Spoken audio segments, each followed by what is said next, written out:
Meus 3 filhos se reuniram para me dar a notícia. Mãe, contratamos um lar de idosos. A senhora vai ficar melhor lá, tem pessoas da sua idade. Arrumei minha mala sem chorar. Acompanhe minha história até o fim e me conta de qual cidade você está me vendo. Assim consigo descobrir até onde ela chegou. Meu nome é Lourdes Almeida e tenho 72 anos. A maior parte desses anos eu passei acreditando que a maior riqueza de uma mãe eram seus filhos. Fui descobrir da forma mais amarga que, para os meus, eu era apenas uma conta que eles não queriam mais pagar. Aconteceu numa tarde de terça-feira, daquelas bem paradas, com um sol fraco de inverno que entrava pela janela da sala e desenhava quadrados de poeira dançando no ar. Eu estava coando um café, sentindo aquele cheirinho que sempre me lembrava a casa cheia quando eles chegaram. Os 3 juntos, o que já era um milagre. Sérgio, meu mais velho, com seus 50 anos, a testa já marcada de preocupações que nunca eram comigo. Cláudia, a do meio, com 47, sempre tentando agradar a todos e acabando por não agradar a ninguém, principalmente a si mesma. E o Júnior, meu caçula de 42, que para mim nunca deixou de ser o menino que eu precisava proteger do mundo. Eles entraram em silêncio, sentaram no meu sofá florido, aquele que o falecido pai deles tinha comprado em 12 prestações e que hoje tinha as molas um pouco gastas. Eles se olharam, naquela comunicação sem palavras que irmãos têm, decidindo quem ia jogar a primeira pedra. Foi o Sérgio, claro. Ele sempre foi o mais prático, o mais frio. Mãe, a gente precisa conversar uma coisa séria com a senhora. Ele começou, ajeitando a gravata que parecia apertar seu pescoço. Eu já sabia que não vinha notícia boa. Coração de mãe não se engana. Pensei que talvez um deles estivesse com problema de dinheiro de novo, ou que o casamento da Cláudia estivesse por um fio outra vez. Coloquei a garrafa de café na mesinha de centro, junto com os copinhos americanos que eu guardava para as visitas. Podem falar, meus filhos, aconteceu alguma coisa grave? Cláudia, com os olhos já marejados, pegou minha mão. As mãos dela eram macias, de quem trabalha em escritório, bem diferente das minhas, que eram ásperas e manchadas de uma vida inteira de trabalho pesado. Mãe, é para o seu bem, ela disse. E essa frase, essa maldita frase, é sempre o começo do fim. Júnior, meu caçula, olhava para um rasgo no tapete, sem coragem de me encarar. Foi ele quem deu a facada final, com a voz baixa, quase um sussurro. A gente decidiu que a senhora não pode mais morar sozinha. É perigoso. Outro dia a senhora esqueceu o gás ligado. Eu não esqueci o gás ligado, Júnior. Foi só o fogo que apagou com o vento, eu respondi, com a voz mais firme do que eu me sentia por dentro. Não importa, mãe, cortou Sérgio. O que importa é que a senhora está idosa, precisa de cuidados. A gente trabalha o dia todo, não tem como ficar de olho.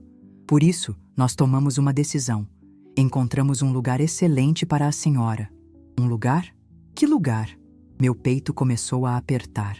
Eu olhei ao redor da minha salinha, para o porta-retrato com a foto do meu casamento, para a samambaia que pendia perto da janela, para cada coisinha que contava a minha história. Esta era a minha casa, o único lugar que eu conhecia. Mãe, contratamos um lar de idosos, disse Sérgio direto como um coice. Chama-se Recanto da Paz. A senhora vai ficar melhor lá, tem pessoas da sua idade, enfermeiras 24 horas por dia, atividades. Eu parei de ouvir. A voz dele se tornou um zumbido distante. Lar de idosos, asilo, depósito de velhos. Era isso que eu tinha me tornado para eles. Um fardo, um móvel antigo que eles não sabiam mais onde enfiar e que decidiram doar para uma instituição de caridade. Eu olhei para o rosto de cada um. Sérgio, com sua expressão de quem está resolvendo um problema de negócios. Cláudia, chorando, mas um choro de culpa, não de tristeza por mim. E Júnior, que finalmente levantou os olhos e o que eu vi ali me quebrou por dentro. Alívio. Alívio por finalmente se livrar da obrigação de cuidar da mãe velha. Eu não chorei. Eu não gritei. Eu não fiz um escândalo. Algo dentro de mim se quebrou, mas se quebrou em silêncio. Uma parte de mim morreu naquela tarde, mas outra, uma que eu não conhecia, começou a nascer. Respirei fundo e disse, com a calma que chocou a todos eles: "E quando eu tenho que ir?" Eles se entreolharam, surpresos com a minha falta de reação. Bem, mãe, a gente pensou que no final de semana seria bom. No sábado, a gente vem te buscar, respondeu Sérgio, já mais relaxado. Tudo bem, eu disse. Agora, se me dão licença, meu café vai esfriar. Eles saíram da minha casa como se tivessem acabado de arrancar um dente podre. Aliviados, leves. Eu fiquei sentada no meu sofá, sozinha, olhando para os quadrados de sol que iam sumindo do chão. E foi ali, no silêncio da minha casa que estava prestes a deixar de ser minha, que comecei a lembrar de tudo. Lembrei do dia em que Ademar, o pai deles, me deixou. Ele não morreu, não. Ele simplesmente arrumou uma mala numa manhã de segunda-feira e disse que tinha encontrado uma mulher mais nova, que a vida comigo tinha virado rotina e que ele queria ser feliz. Eu tinha 35 anos, Sérgio tinha 13, Cláudia tinha 10. E Júnior, meu pequeno Júnior, tinha apenas 5. Fiquei com 3 crianças, um aluguel para pagar e o coração em 1000 pedaços. Naquela época, eu trabalhava como costureira em casa, mas o dinheiro era pouco. Tive que fazer a coisa mais difícil da minha vida, engolir o orgulho e pedir ajuda. Fui de porta em porta no bairro vizinho, um bairro de gente com mais dinheiro, oferecendo meus serviços como faxineira. Consegui 2 empregos. De manhã, eu limpava a casa da dona Marlene, uma senhora muito boa.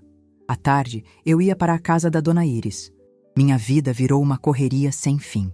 Acordava às 4 da manhã para deixar o almoço das crianças pronto. Pegava o primeiro ônibus, trabalhava o dia todo esfregando o chão, lavando banheiros, passando roupas que não eram minhas. Voltava para casa à noite, morta de cansaço, e ainda tinha que cuidar da janta, olhar o dever de casa, dar banho no Júnior. Muitas noites, eu comia só um pão com café para que o arroz e o feijão dessem para eles. Meus joelhos doíam, minhas mãos viviam rachadas por causa dos produtos de limpeza. Eu emagreci tanto que minhas roupas ficaram largas, mas eu não reclamava. Eu olhava para os meus 3 filhos e encontrava forças para continuar. Lembrei de quando o Sérgio quis fazer um curso técnico de mecânica. Eu não tinha o dinheiro da matrícula. Fiz uma loucura. Vendi a única joia que minha mãe tinha me deixado, um anel de ouro fininho. Ele se formou, conseguiu um bom emprego e o primeiro salário dele, ele me deu. É para a senhora, mãe, para comprar outro anel.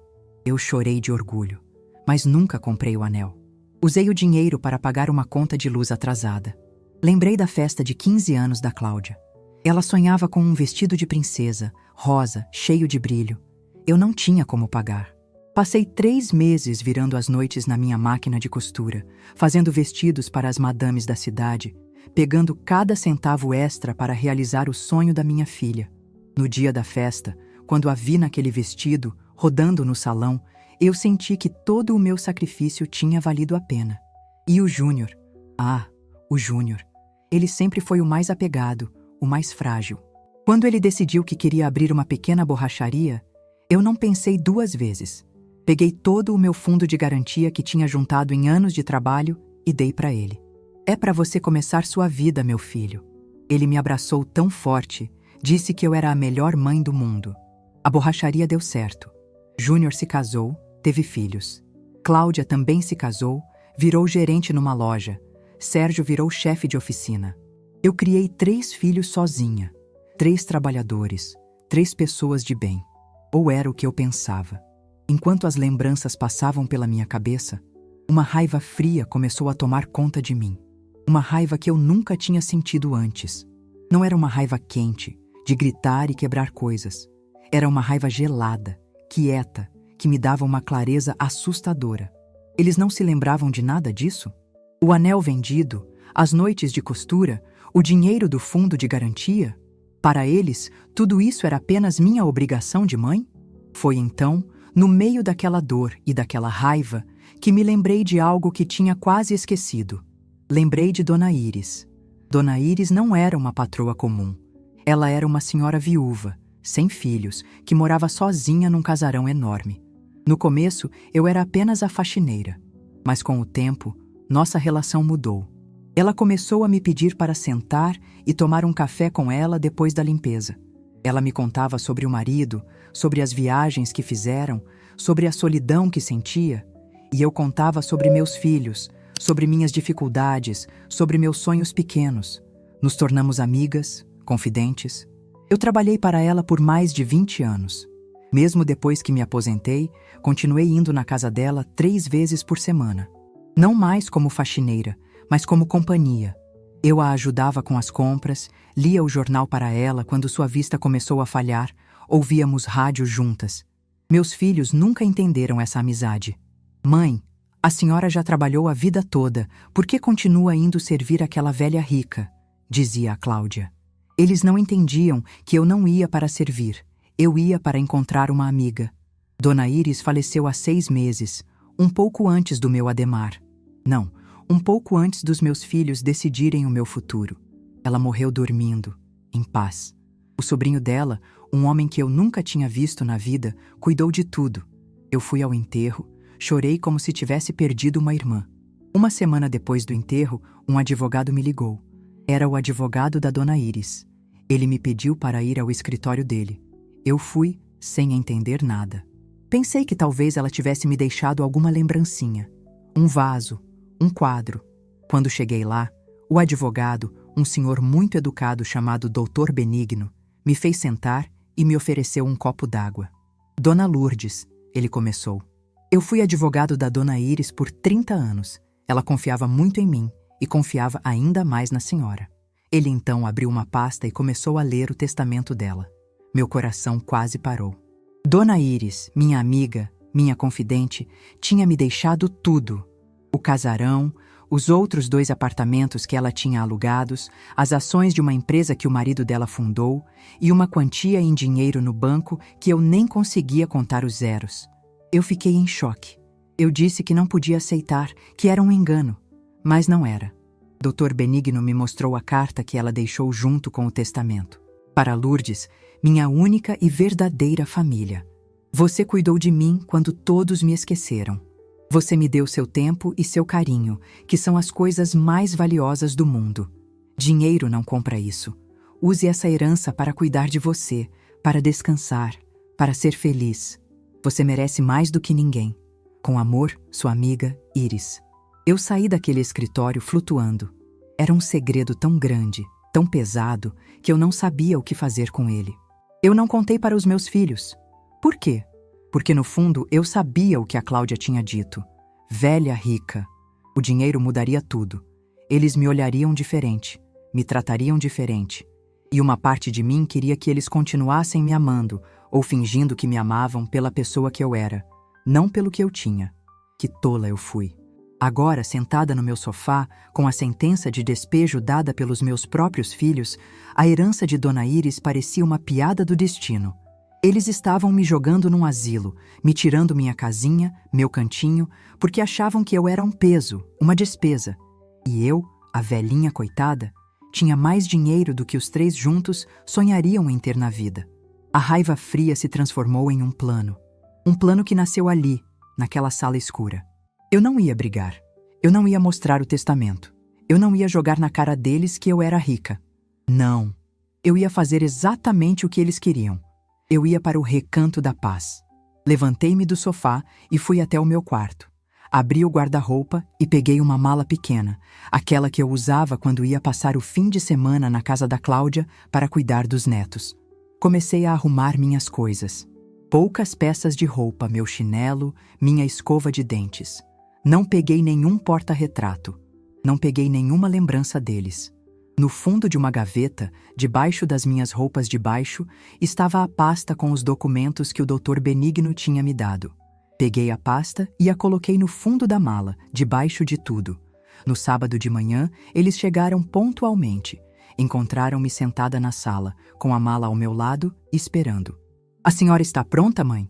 perguntou Cláudia, evitando meus olhos. "Estou", respondi. Sérgio pegou minha mala, surpreso com o quão leve ela estava. Júnior me ofereceu o braço para me ajudar a levantar, como se eu fosse uma inválida.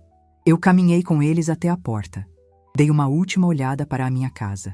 Para cada canto que guardava uma lágrima, um sorriso, uma vida inteira de sacrifícios. Eu não derramei uma lágrima. Entrei no carro do Sérgio.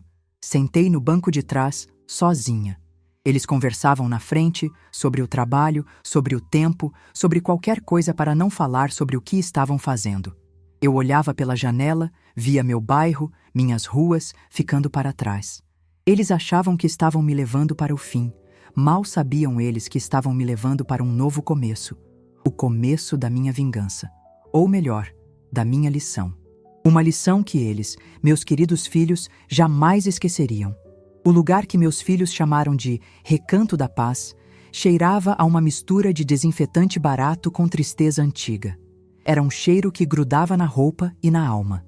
As paredes, que um dia talvez tenham sido brancas, agora tinham um tom amarelado de nicotina, com manchas de umidade perto do teto que pareciam mapas de países que ninguém gostaria de visitar.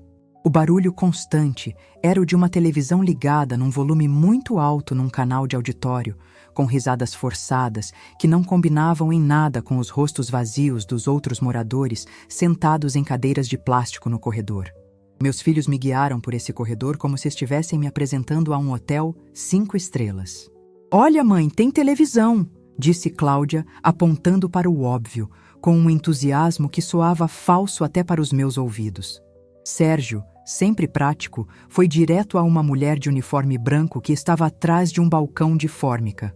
"Viemos trazer a senhora Lourdes Almeida." A mulher, que devia ter uns 60 anos e um ar de cansaço infinito, mal levantou os olhos de uma revista de palavras cruzadas. "Ah, sim. Quarto 7. É para dividir com a dona Genoveva. Ela não fala muito, não vai incomodar." Não vai incomodar. Era o que eu era agora. Alguém que não devia incomodar. Júnior, meu caçula, carregava a minha mala leve como se ela pesasse 1 tonelada. Ele continuava sem me olhar nos olhos. Caminhamos até o quarto 7. A porta estava aberta. Lá dentro, 2 camas de ferro, um armário de metal com a porta meio torta e uma janela pequena com grades, que dava para um muro de tijolos. Numa das camas, uma senhora muito magrinha, de cabelos brancos e ralos, olhava para o nada. Aquela devia ser a dona Genoveva. "Bom, mãe, a senhora está entregue", disse Sérgio, com o mesmo tom que usava quando deixava o carro na oficina. "A gente precisa ir agora. Temos muitas coisas para resolver." Eles colocaram minha mala ao lado da cama vazia. Cláudia se aproximou e me deu um abraço rápido, um abraço de quem está com pressa. "A senhora liga se precisar de alguma coisa, tá, mãe?" Ela sussurrou, mas eu sabia que era da boca para fora. "Nós vamos vir te visitar sempre que der." Júnior foi o último. Ele finalmente me olhou, e por um segundo vi o menino de 5 anos que se agarrava na minha saia.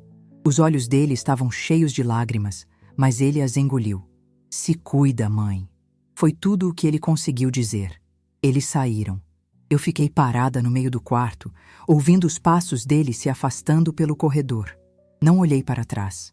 Não pedi para me levarem junto. A porta do quarto ficou aberta. Eu podia ter ido atrás deles. Mas para quê? Para implorar por um lugar na vida de quem já tinha me descartado? Não. A Lourdes que faria isso tinha morrido naquela terça-feira, na sala da sua casa. Fechei a porta devagar. O clique da fechadura foi o som mais solitário que já ouvi na vida. Olhei para a minha nova colega de quarto.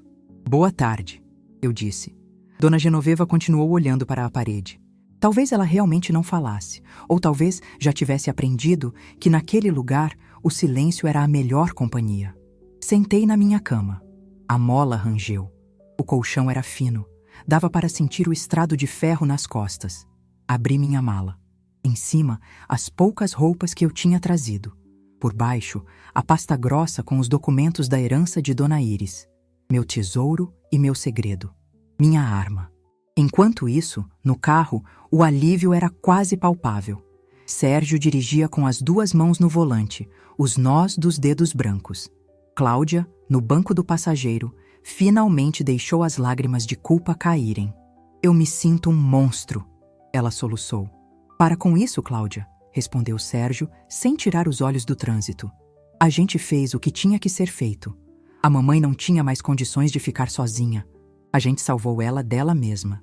"Mas aquele lugar, Sérgio, é tão deprimente", disse ela, limpando o rosto com as costas da mão. "É o que a gente pode pagar", ele respondeu, ríspido. "Ou você queria que ela fosse para um hotel de luxo? Quem ia pagar a conta?" Você? Eu tenho a faculdade dos meninos, o financiamento do apartamento, a vida está cara. Júnior, no banco de trás, quebrou o silêncio. E a casa dela? O que a gente vai fazer com a casa? Sérgio e Cláudia se olharam. Era a pergunta que estava na cabeça de todos. Eu já pensei nisso, disse Sérgio, mais calmo agora que o assunto era dinheiro. Falei com um corretor, um amigo meu. Ele disse que o bairro está valorizando. Se a gente vender rápido, consegue um bom dinheiro. Vender? Perguntou Cláudia, a voz fraca. Mas é a casa da mamãe. As coisas dela estão todas lá. E vão ficar lá mofando? Retrucou Sérgio. Cláudia, seja prática. A gente precisa do dinheiro. Eu preciso quitar umas dívidas da oficina. O Júnior precisa de um capital de giro para a borracharia. E você, com certeza, tem onde gastar sua parte. A gente limpa a casa, doa os móveis velhos e vende. Dividir o dinheiro? Perguntou Júnior. Em 3 partes iguais? Claro, respondeu Sérgio. É o justo. A gente cuidou dela todos esses anos. Nada mais justo que a herança do pai seja nossa agora. Herança do pai. A casa que eu paguei com o suor do meu rosto, esfregando o chão da casa dos outros, era, para eles, herança do pai que nos abandonou. Eu não sei se consigo, Sérgio, disse Cláudia. Entrar lá, mexer nas coisas dela, parece errado. Errado é deixar a casa fechada pegando poeira e perdendo valor, disse Sérgio. Pensa no que você pode fazer com uns 50, 60 mil reais na mão, Cláudia. Trocar de carro, fazer aquela reforma na cozinha que você tanto quer. Pensa nisso. Na semana que vem, a gente se encontra e combina de limpar a casa no outro final de semana. Quanto antes a gente colocar a placa de "vende-se", melhor. A conversa no carro morreu. O plano estava traçado. Eles não estavam apenas me internando, estavam apagando minha existência, vendendo minhas memórias para pagar suas contas. Lá no Recanto da Paz, eu comecei a minha própria investigação. A primeira noite foi a mais longa da minha vida. Os sons eram estranhos. Tosses secas de outros quartos, gemidos baixos, os passos da enfermeira noturna no corredor. Eu mal dormi. Na manhã seguinte, acordei antes do sol nascer. Fiquei sentada na cama no escuro, apenas ouvindo e pensando. Quando o dia clareou, comecei a observar. Vi como a comida era servida. Um mingau ralo no café da manhã, uma sopa aguada no almoço. Vi como as enfermeiras, poucas para tantos idosos, corriam de um lado para o outro, sempre com pressa, sem tempo para uma palavra de carinho. Vi os moradores, cada um perdido em seu próprio mundo de saudade e esquecimento. Eu não fiquei no meu canto. Comecei a caminhar pelos corredores, sempre com um sorriso humilde no rosto, a postura um pouco curvada, como a velhinha inofensiva que eles pensavam que eu era. Puxava conversa com as faxineiras, com as cozinheiras, elogiava o chão limpo, a comida saborosa. E elas, carentes de um elogio, de um pingo de atenção, começavam a se abrir. Foi com a Cida, uma das faxineiras, que descobri a primeira informação importante. Esse lugar aqui já foi melhor, dona Lourdes, ela me disse um dia, enquanto varria o corredor. O dono antigo, seu Afonso, era um homem bom, mas ele vendeu tudo há uns 2 anos. Agora, o dono novo só quer saber de lucro. Cortou funcionário, diminuiu a qualidade da comida, só pensa em dinheiro. E quem é esse dono novo? Perguntei com a voz mais inocente que consegui fazer. Ah, nem sei o nome direito. É uma empresa, um nome complicado. Acho que é Empreendimentos Futuro, ou algo assim. A gente nunca vê a cara do homem. Só vem aqui um gerente, um tal de Dr. Moraes, uma vez por mês para pegar o dinheiro. Empreendimentos Futuro. Guardei aquele nome na cabeça. Nos dias que se seguiram, continuei meu teatro. Participava das atividades que eles ofereciam. Aula de pintura com tinta guache vencida, bingo valendo uma bala de hortelã. Eu me sentava com os outros moradores na sala de televisão e fingia prestar atenção no programa de auditório. E aos poucos, alguns deles começaram a conversar comigo. Conheci o seu Osvaldo, um ex-professor de história que tinha sido colocado ali pelos filhos depois que a esposa morreu. Eles dizem que vêm me visitar todo domingo, Lourdes. Ele me contou, com os olhos tristes. Mas o domingo deles parece que tem 15 dias. Conheci a dona Zélia, que tinha o mal de Alzheimer e passava o dia chamando por um filho chamado Roberto, que nunca aparecia. Cada história era um retalho de abandono e solidão. E cada história alimentava mais a minha decisão. Eu não estava fazendo aquilo só por mim. Estava fazendo por todos eles também. Na quarta-feira, uma semana depois da minha chegada, eu disse a uma das enfermeiras que estava me sentindo um pouco tonta e que precisava ligar para minha filha para pedir uns remédios. Era a desculpa perfeita. Ela me levou até o telefone que ficava no balcão da recepção. Um telefone velho, de disco. Cláudia atendeu no segundo toque. Mãe, aconteceu alguma coisa? A senhora está bem? A preocupação na voz dela era quase convincente. Estou bem, minha filha. É só que eu acho que minha pressão subiu um pouco. Será que você pode trazer aquele meu remédio de pressão quando vier me visitar? Eu disse, com a voz fraca que eu já tinha treinado. Claro, mãe, claro. Mas esse final de semana vai ser complicado. Eu e seus irmãos vamos dar uma geral na sua casa, sabe? Para organizar as coisas. Organizar? Perguntei. É, mãe. Deixar tudo arrumadinho. A senhora não se preocupa. A gente cuida de tudo. No outro final de semana, eu levo o remédio sem falta, tá bom? Tá bom, minha filha. Desliguei o telefone. Então era verdade. O plano de vender minha casa já estava em andamento. Eles iam organizar minhas coisas, jogar minha vida no lixo para poderem vender as paredes que me abrigaram. A calma que eu sentia era assustadora. Eu não tinha mais pressa. Eu tinha um plano. E mais importante, eu tinha os meios para executá-lo. Disquei outro número. Um número que eu sabia de cor. Dr. Benigno, eu disse baixinho, virando de costas para a recepção. Dona Lourdes, como a senhora está? Estava preocupado. Seus filhos me ligaram semana passada, perguntando sobre o inventário do seu falecido marido. Eu disse que não havia nada, como a senhora me orientou. Eu estou onde eu precisava estar, meu amigo. E preciso da sua ajuda. Preciso que comece a fazer umas coisas para mim, discretamente. O que a senhora precisa? Perguntou ele. Primeiro, quero que o senhor investigue uma empresa chamada Empreendimentos Futuro. Quero saber tudo sobre ela. Quem são os donos? Quais são os outros negócios deles? Se eles têm alguma sujeira debaixo do tapete. Principalmente quero saber se eles estão interessados em vender este lugar, o Recanto da Paz. Houve um silêncio do outro lado da linha. Comprar o asilo, Dona Lourdes? Perguntou o Dr. Benigno, chocado. Isso é só o começo, meu amigo, eu respondi, olhando para o corredor onde Dona Zélia ainda chamava pelo filho que nunca vinha. E segundo, quero que o senhor contrate o melhor avaliador de imóveis da cidade. Eu quero saber exatamente quanto vale cada tijolo da minha casa. A casa que meus filhos estão se preparando para vender como se fosse deles. E o que a senhora pretende fazer com essa avaliação? Ele perguntou. Eu sorri. Um sorriso que ninguém no Recanto da Paz podia ver. Eu pretendo comprá-la de volta, Dr. Benigno. Mas eles não precisam saber que a compradora sou eu. Pelo menos, não por enquanto. O sábado em que meus filhos foram organizar minha casa, amanheceu cinzento e úmido, como se o céu de São Paulo soubesse da sujeira que eles iam fazer. Lá no Recanto da Paz, eu tomei meu mingau ralo de sempre. Troquei 2 palavras com seu Osvaldo sobre o time dele ter perdido de novo e me sentei perto da janela gradeada do meu quarto, imaginando a cena.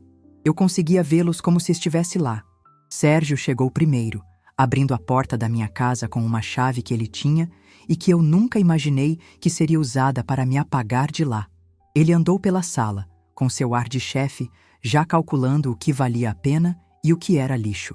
Cláudia e Júnior chegaram logo depois, trazendo caixas de papelão e sacos de lixo pretos, grandes e famintos, prontos para engolir minha vida. Por onde a gente começa? Perguntou Cláudia com a voz já embargada, olhando para o meu sofá florido, o mesmo onde ela se sentou para me dar a sentença. Pelo mais fácil, a sala, disse Sérgio, prático. Esses móveis velhos não valem nada. O sofá está com as molas estouradas, essa estante está cheia de cupim. A gente doa tudo para aquela igreja do bairro e ganha um espaço para trabalhar. O que importa é tirar os objetos pessoais, as tranqueiras dela. Não fala assim, Sérgio. Tranqueiras, repreendeu Cláudia. São as lembranças da mamãe. Lembranças que vão mofar aqui dentro? Ele retrucou, já abrindo as portas da estante. Cláudia, o corretor foi bem claro. A casa precisa estar vazia e limpa para as visitas. Quanto mais rápido a gente fizer isso, mais rápido a gente vende e pega o nosso dinheiro. O nosso dinheiro. A frase ecoou na minha imaginação. Eles começaram a mexer em tudo. Júnior, calado, foi encarregado de tirar os porta-retratos das paredes e da estante. Cada foto era uma facada. A foto do meu casamento. A foto do batizado de cada um deles. A foto do Júnior, com a fantasia de super-herói no seu aniversário de 7 anos.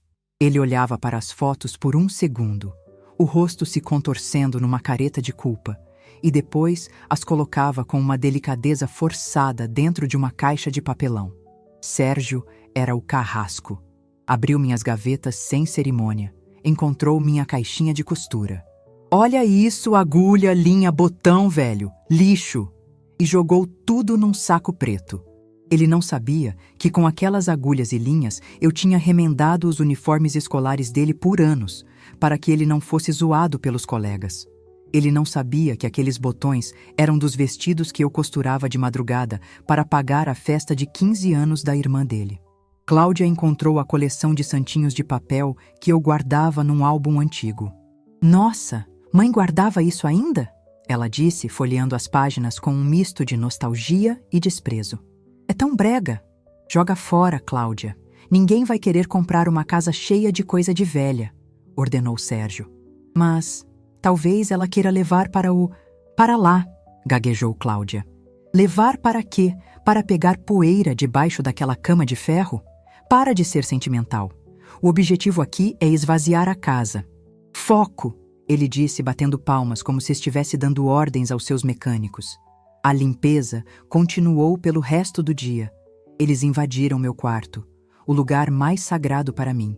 Tiraram minhas roupas do guarda-roupa. Isso aqui está fora de moda, Doa, dizia Cláudia. Isso aqui está manchado, lixo, completava Sérgio. Eles não sabiam que aquele vestido de chita desbotado foi o que eu usei no primeiro encontro com o pai deles. Não sabiam que aquele casaco de lã, um pouco puído na gola, foi o que me aqueceu em tantos pontos de ônibus de madrugada.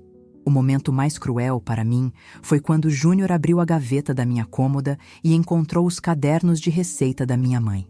A capa de couro já gasta, as folhas amareladas, a letra caprichada da minha avó e depois da minha mãe, com receitas que passavam de geração em geração. O bolo de fubá, a macarronada de domingo, o doce de abóbora. O que é isso? Perguntou Sérgio, pegando um dos cadernos da mão do Júnior. Os cadernos de receita da vovó, respondeu Júnior baixinho. Sérgio folheou sem interesse. Letra de garrancho, tudo manchado de gordura. Quem vai usar isso hoje em dia? A gente acha qualquer receita no Google. Lixo? Sérgio, não! Implorou Júnior, pela primeira vez mostrando um pingo de coragem. A mãe gostava tanto desses cadernos. E ela vai cozinhar o que lá no asilo? Mingau? Júnior, para de arrumar problema. O objetivo é limpar. Joga isso no saco. Júnior hesitou. Ele segurou os cadernos da minha avó nas mãos. Por um momento, eu tive esperança. Ele era meu caçula, meu menino. Mas então, ele olhou para o irmão mais velho, para a expressão dura de Sérgio, e sua coragem sumiu. Ele abaixou a cabeça e, devagar, colocou os cadernos no saco de lixo preto. Naquele momento, na minha cama no Recanto da Paz, eu fechei os olhos. Aquele ato, para mim, foi pior do que me colocar ali. Eles não estavam jogando fora só papel velho. Estavam jogando fora a nossa história, a nossa raiz. Enquanto eles profanavam minhas memórias, meu telefone tocou no asilo. Era Dr. Benigno. Fui até o orelhão do corredor, garantindo que ninguém estivesse por perto. Dona Lourdes, tenho notícias, disse ele com a voz profissional de sempre. A investigação sobre a Empreendimentos Futuro deu resultado. A empresa é de fachada, registrada em nome de Laranjas. O verdadeiro dono é um sujeito chamado Amâncio Moraes. O Dr. Moraes que a Cida me falou? Pensei alto. Exatamente. Ele mesmo. E a notícia mais interessante é que o Sr. Amâncio está até o pescoço em dívidas. Ele usou o Recanto da Paz e outros imóveis como garantia em empréstimos que não consegue pagar. Os bancos estão prestes a tomar tudo. Ele está desesperado para vender, para levantar qualquer dinheiro rápido. Um sorriso frio brotou nos meus lábios. Isso é música para os meus ouvidos, Dr. Benigno. Faça uma proposta. Uma proposta baixa, De quem está fazendo um favor? Diga que temos um investidor interessado em assumir o negócio, mas que o preço tem que ser de ocasião por causa dos problemas do lugar. Farei isso hoje mesmo, Dona Lourdes. E sobre a sua casa, o avaliador que contratei me passou o relatório. A casa, no estado em que está, e pela localização, vale no mínimo R$350 mil. 350 mil.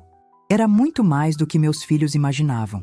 Eles, na ganância e na pressa, provavelmente aceitariam a primeira oferta que aparecesse. Ótimo, Dr. Benigno. Agora vamos esperar eles colocarem a placa. Quando isso acontecer, o senhor vai preparar uma empresa de fachada, em nome de um dos seus funcionários de confiança, e vai fazer uma oferta. Qual valor, Dona Lourdes? 200 mil. À vista. Dr. Benigno assobiou do outro lado da linha. É uma oferta muito baixa. Eles podem não aceitar.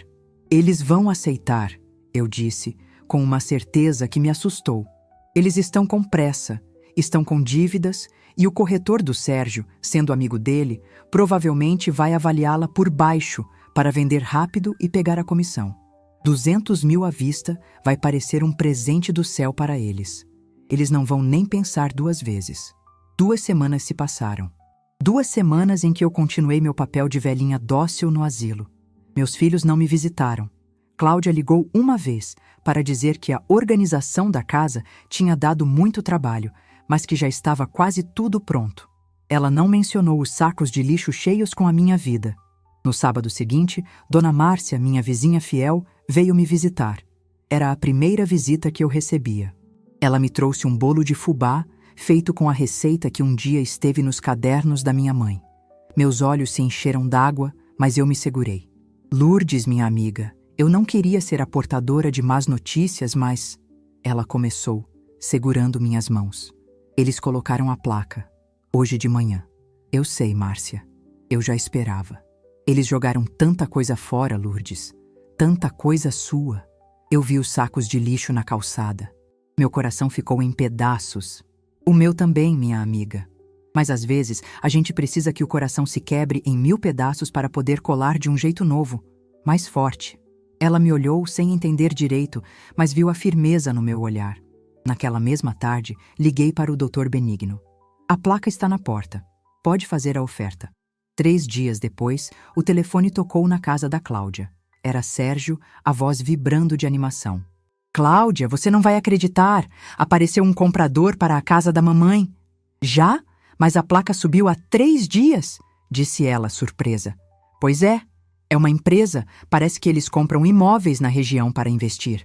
E o melhor, eles fizeram uma oferta à vista. 200 mil reais.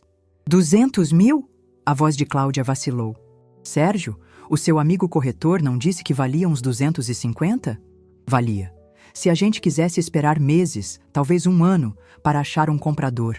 200 mil na mão, agora, sem dor de cabeça, sem ter que ficar mostrando a casa para um monte de gente curiosa. É um negócio da China. Eu já falei com o Júnior, ele concordou. A gente fecha negócio essa semana, assina os papéis e, na outra, o dinheiro está na nossa conta. Dividido por 3, dá quase 70 mil para cada um. Você tem noção do que é isso? Cláudia tinha. Ela pensou na cozinha nova, no carro que vivia quebrando, nas férias na praia que ela não tirava há 5 anos. A culpa que ela sentia começou a ser coberta por uma camada grossa de desejo. Se vocês dois concordam, eu também concordo, ela disse. Ótimo. Vou ligar para o corretor e dizer que aceitamos. Prepara o champanhe, maninha. Nossos problemas acabaram. Enquanto meu filho mais velho comemorava o fim dos seus problemas, mal sabia ele que os meus estavam apenas começando a ser resolvidos. E os problemas deles, os de verdade, estavam prestes a começar. Naquela noite, no refeitório do Recanto da Paz, enquanto eu tomava minha sopa aguada, eu pensava na minha casa. Em breve, ela seria minha de novo, legalmente. Meus filhos teriam o dinheiro que tanto queriam. Um dinheiro que, na verdade, saiu do meu próprio bolso, da herança da minha amiga Iris. Eles iriam gastar, pagar suas contas, se sentir os reis do mundo. E eu ia esperar. A paciência eu aprendi na vida. É a virtude dos que limpam o chão e dos que planejam a justiça. Dr. Benigno me ligou na manhã seguinte. Dona Lourdes, tenho outra notícia. O senhor Amâncio Moraes aceitou nossa oferta pelo Recanto da Paz. Ele está vendendo por um preço irrisório, só para se livrar das dívidas. O lugar é seu. Eu olhei ao redor, para as paredes amareladas, para a dona Genoveva ainda olhando para o muro de tijolos. O lugar era meu. O asilo onde meus filhos me jogaram para morrer agora pertencia a mim. O jogo estava virando. E a parte mais divertida estava apenas começando. Passaram-se 2 anos. 260 semanas, 1825 dias. No começo, eu contava cada refeição insossa, cada noite mal dormida naquela cama de ferro, cada visita que não era para mim. Depois, parei de contar os dias e comecei a contar minhas vitórias. E elas, meus amigos, foram muitas. A primeira grande vitória foi silenciosa, assinada numa sala de cartório que eu nunca pisei. Meus 3 filhos, vestidos com suas melhores roupas, assinaram os papéis da venda da minha casa. Dr. Benigno me contou depois que a alegria deles era quase infantil. Sérgio apertou a mão do comprador, um jovem advogado do escritório de Benigno, com tanta força que o rapaz fez uma careta. Cláudia sorria de orelha a orelha, já fazendo planos em voz alta sobre os armários planejados da sua cozinha nova. E Júnior, meu caçula, parecia ter esquecido completamente a culpa. Ele só falava em comprar um elevador novo para a borracharia. Eles receberam os R$200 mil, fruto da venda da casa, que valia quase o dobro, e que foram pagos com o dinheiro que a minha amiga Iris me deixou. Eles se sentiram os mais espertos do mundo. Eu, do meu quarto no Recanto da Paz, sorri ao imaginar a cena. Mal sabiam eles que tinham acabado de vender o almoço para comprar a janta. O dinheiro, como era de se esperar, queimou na mão deles. Sérgio, que vivia reclamando de dívidas, não pagou 1 centavo do que devia. Em vez disso, comprou uma caminhonete usada, daquelas bem grandes e barulhentas, para dar mais status para a oficina. Também trocou todas as ferramentas por novas, as mais caras, e passou a ir almoçar em churrascarias, tratando os funcionários como se fosse um milionário. Cláudia realizou o sonho da cozinha nova. Contratou um arquiteto, quebrou tudo, colocou mármore importado, comprou uma geladeira que fazia gelo na porta e um fogão de 6 bocas. A reforma, claro, custou bem mais do que os quase 70 mil que ela recebeu. Para completar a obra, ela fez um novo empréstimo no banco. Mas ela estava feliz, postando fotos da cozinha dos sonhos nas redes sociais, recebendo elogios das amigas que não sabiam da missa à metade. Júnior, meu menino, foi o que mais me doeu. Ele não só comprou o elevador para a borracharia, como também trocou o carro popular da esposa por um mais novo e financiou uma viagem para a praia com os filhos. Ele gastou cada centavo como se não houvesse amanhã, acreditando que aquele dinheiro era um ponto de partida para uma vida de riqueza. Nenhum deles pensou em guardar um pouco para uma emergência. Nenhum deles pensou em mim. Durante os primeiros 6 meses, eles não me visitaram nenhuma vez. Estavam ocupados demais com suas vidas novas e reluzentes. Cláudia ligava de vez em quando, sempre com a mesma desculpa. Oi, mãe! A senhora está bem? Desculpa não ter ido te ver. É que a reforma da cozinha está uma loucura. A senhora não imagina a poeira. Mas assim que acabar, eu juro que vou aí te levar um pedaço de bolo feito no meu forno novo. O bolo nunca chegou. Enquanto eles torravam o dinheiro da minha casa, eu começava a minha própria reforma no Recanto da Paz. Agora que o lugar era meu, eu podia fazer o que quisesse. Mas a minha vingança não era barulhenta.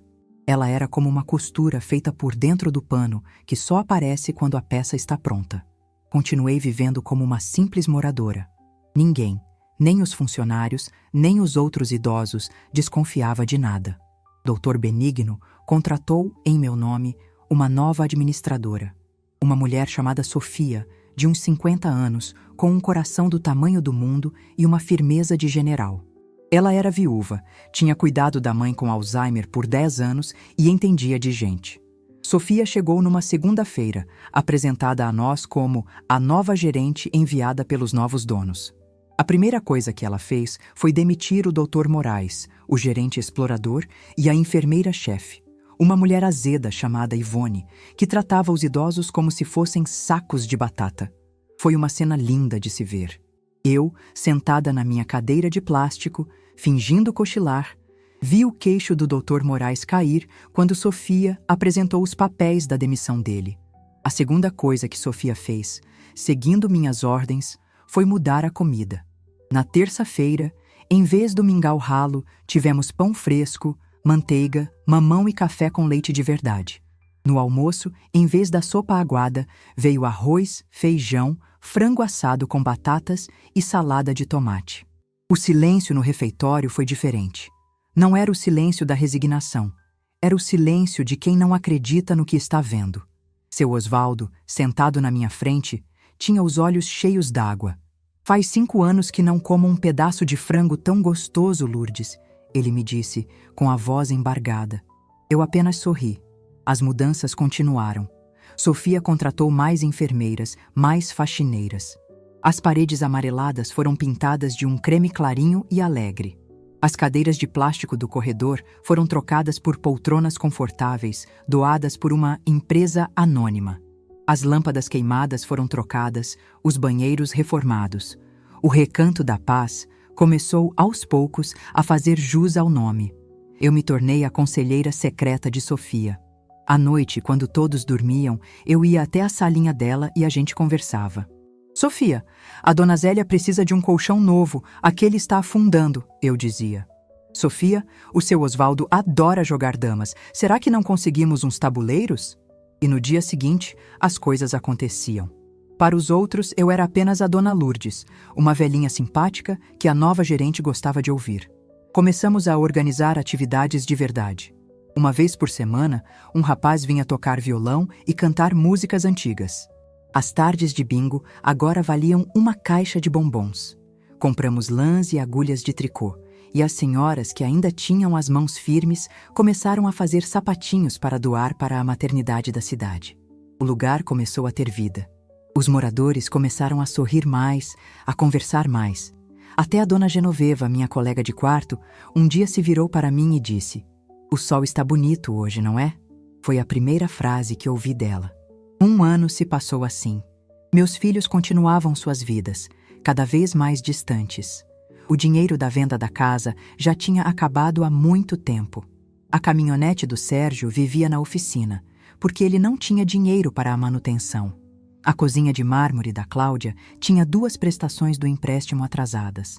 E a borracharia do Júnior, que não teve o capital de giro que ele esperava, estava quase falindo. As ligações se tornaram mais raras e o tom de voz deles começou a mudar. A euforia tinha dado lugar à preocupação. A desculpa da Cláudia não era mais a reforma, era o excesso de trabalho para pagar as contas. O orgulho do Sérgio tinha se transformado em irritação constante. E então, no meu aniversário de 74 anos, eles decidiram me fazer uma visita. Os 3 juntos, pela primeira vez em quase 2 anos.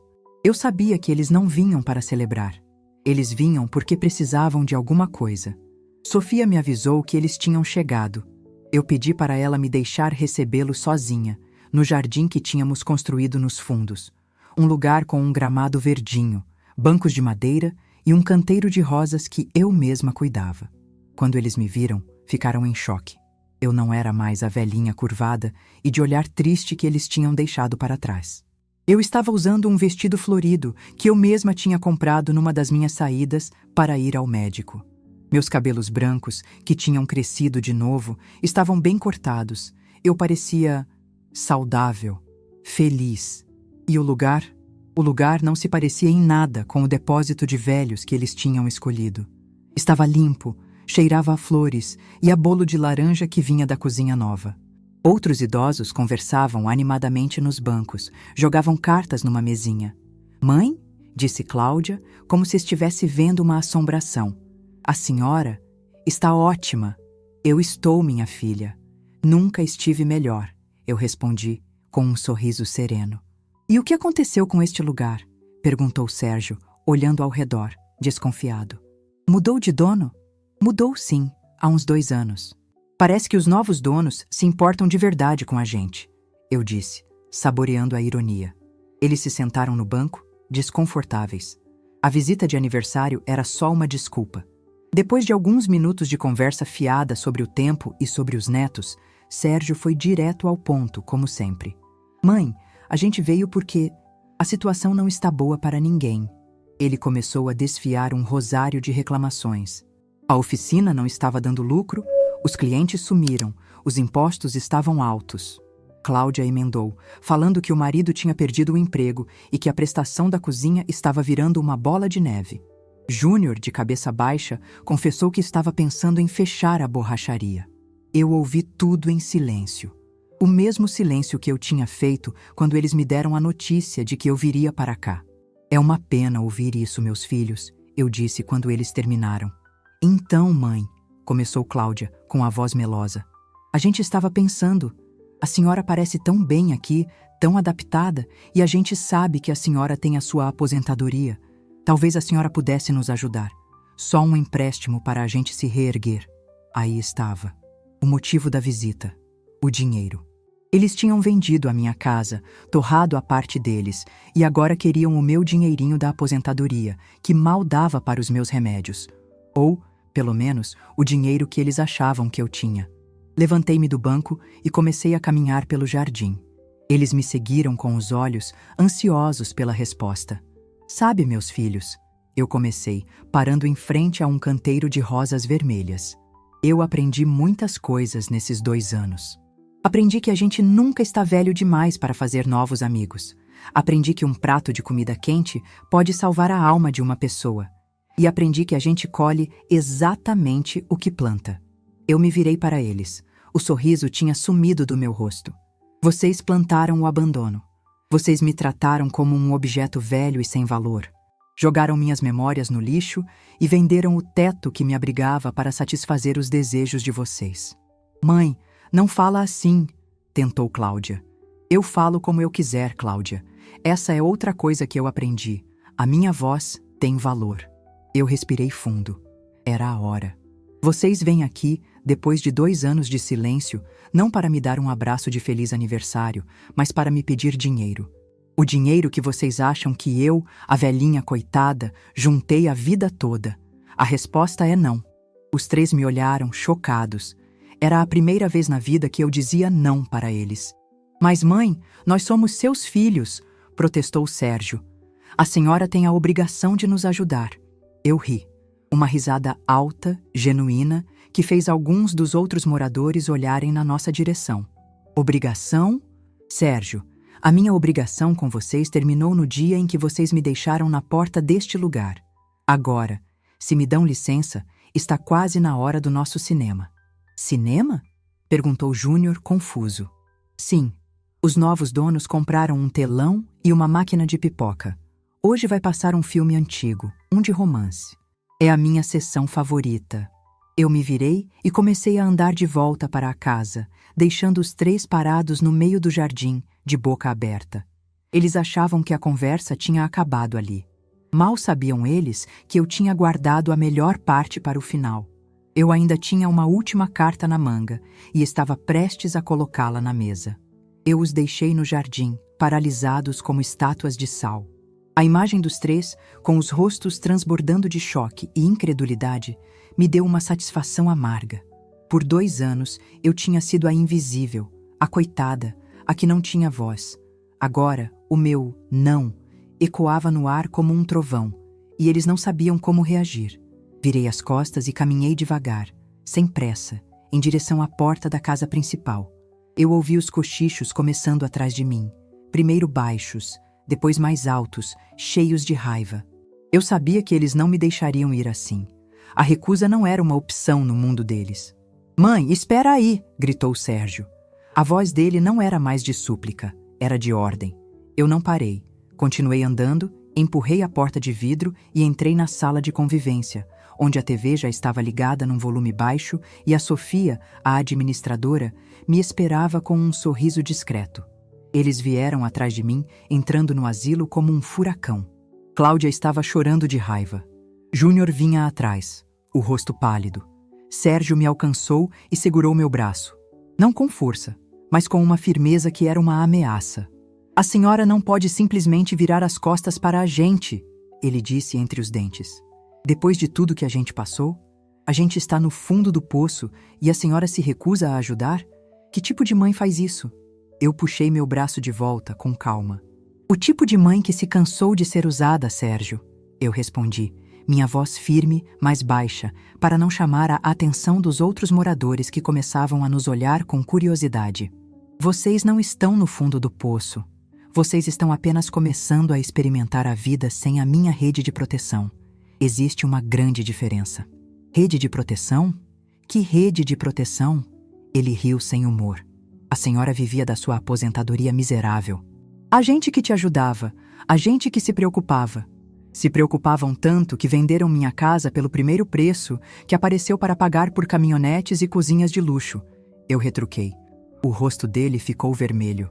Como a senhora sabe disso? Gaguejou Cláudia. Eu tenho meus informantes, eu disse, olhando de relance para a Sofia, que permanecia em pé, silenciosa, ao meu lado. Neste lugar, as notícias correm. E as notícias sobre filhos que torram o dinheiro da casa da mãe e depois vêm pedir a aposentadoria dela emprestada são as que correm mais rápido. Isso é uma humilhação, disse Sérgio, elevando a voz. A senhora está nos humilhando na frente dessas pessoas. Não, Sérgio. A humilhação foi o que vocês me fizeram passar por 2 anos. Isto aqui, eu disse, abrindo os braços para abranger a sala bonita e limpa.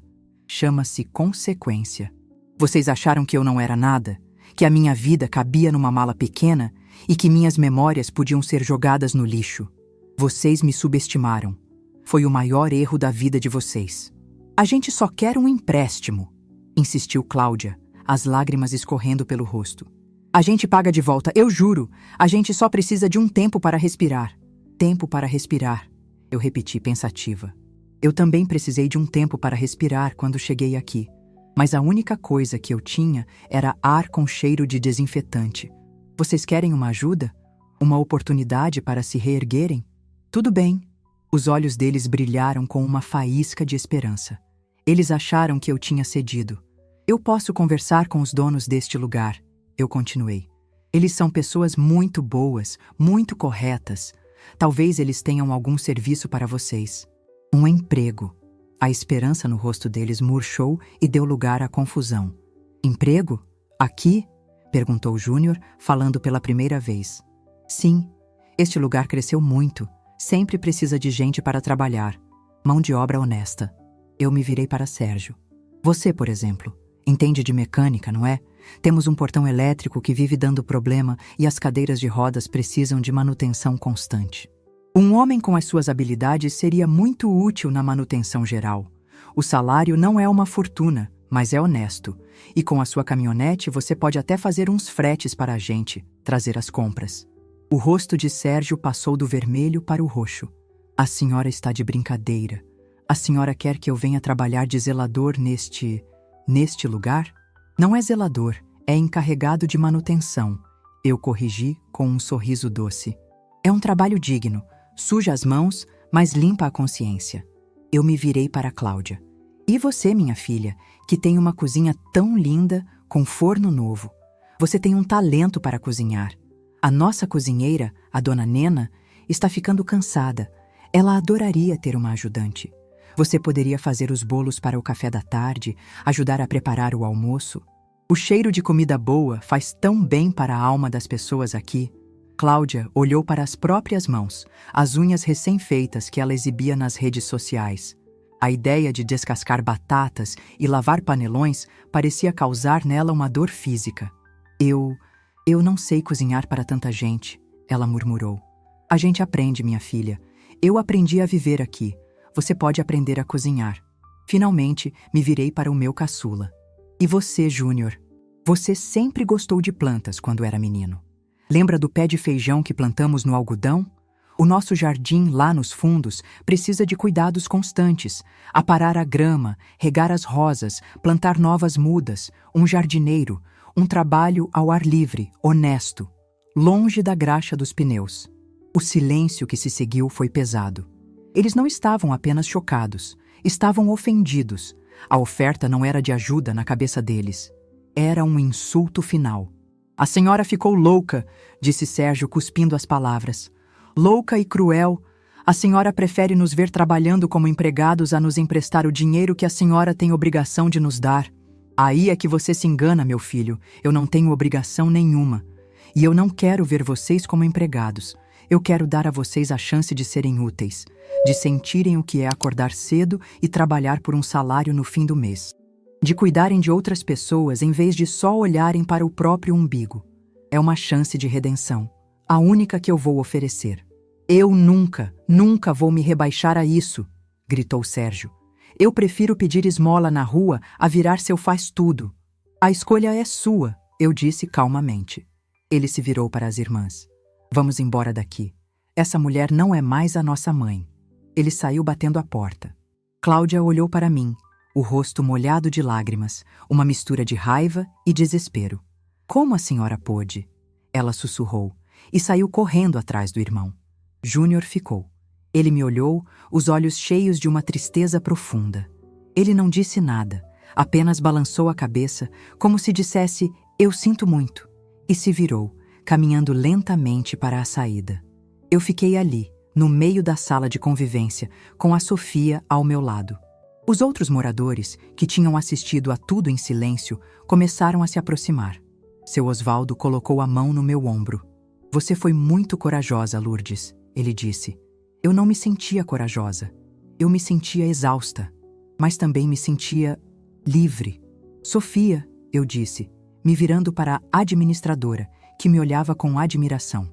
Acho que a sessão de cinema de hoje pode ser cancelada. Sofia sorriu. De jeito nenhum, dona Lourdes. Hoje, mais do que nunca, a senhora merece um bom filme e um balde bem grande de pipoca. A senhora quer que eu anuncie uma coisa? O quê? Perguntei curiosa. Que o Recanto da Paz está com 3 vagas de emprego abertas, ela disse com uma piscadela. E que a dona do estabelecimento dará preferência a candidatos que precisam de uma segunda chance na vida. Eu ri. Uma risada que veio do fundo da alma. Não, Sofia, não precisa anunciar nada. Quem tiver que aprender a lição, vai encontrar o caminho de volta. Sozinho. A vida seguiu. Sérgio e Cláudia não me procuraram mais. Fiquei sabendo pela minha vizinha Márcia, que sempre me ligava para contar as novidades, que a situação deles tinha piorado. Sérgio teve que vender a caminhonete para pagar as dívidas mais urgentes da oficina. Cláudia, com o marido desempregado, começou a vender os bolos que fazia em seu forno novo para as vizinhas para conseguir um dinheirinho. Irônico, não? Ela estava fazendo exatamente o que eu tinha sugerido, mas por desespero, não por escolha.